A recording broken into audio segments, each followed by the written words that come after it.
A young man was sitting in his room, reminiscing about the years he spent abroad in Paris.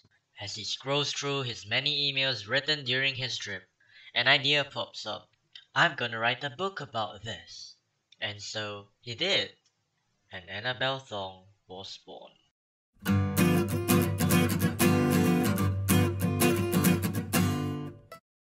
Well, maybe not exactly what happened.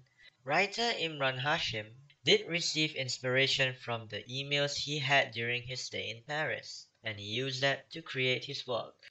At some point in our lives, we all aspired to become a creator, be it writing a short story, drawing a comic, or painting a picture. But what drives such a desire? Are we creating for our own sake, or for the sake of our audience? How much do we worry about how would people interpret them? Today, we'll be covering the author's point of view in making such works. With that, let's dive into the action. The first group of panelists are from An Evening with Warwick Writers by the Singlit Station. Emraan Hashmi, author of Annabelle Thong, Daryl Yam, author of the Kappa Quartet, Tanya Ray, the panel moderator, and the man himself, Dr. Nasri Bawari, the translator of literary works. For this video, I would like to talk about the reader response theory.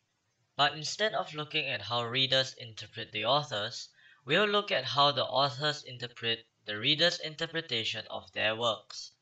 Now, it's going to be a bit meta, but at the same time, it's really interesting to see the creator's perspective of things. At the start, Emraan admits that Annabelle Thong was created more for himself than for an audience. In fact, he didn't have an audience in mind when creating it.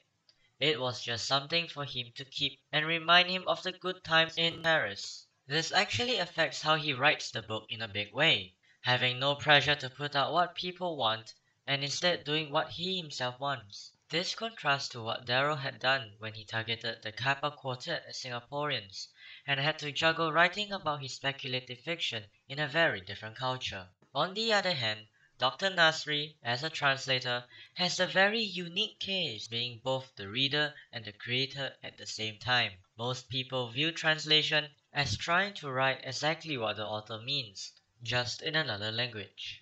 But a translator is not a transparent part of the process, he says. As a translator, one must recognize his objectivity and reveals that throughout the translation process, he is actively intervening and changing what the writer wrote to better bring out the meaning of the text. Therein lies the responsibility on how much one deconstructs the text into his own interpretation. Dr. Nasri goes on to explain that he adds on an afterword and a glossary to explain some of his interpretations, but those come at the end of the book, which makes the readers work for their meaning instead of explaining everything at the start, playing the metagame to bring about reader response.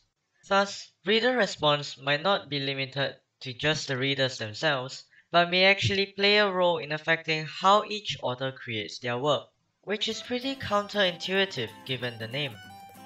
That's all for this video. See you next week.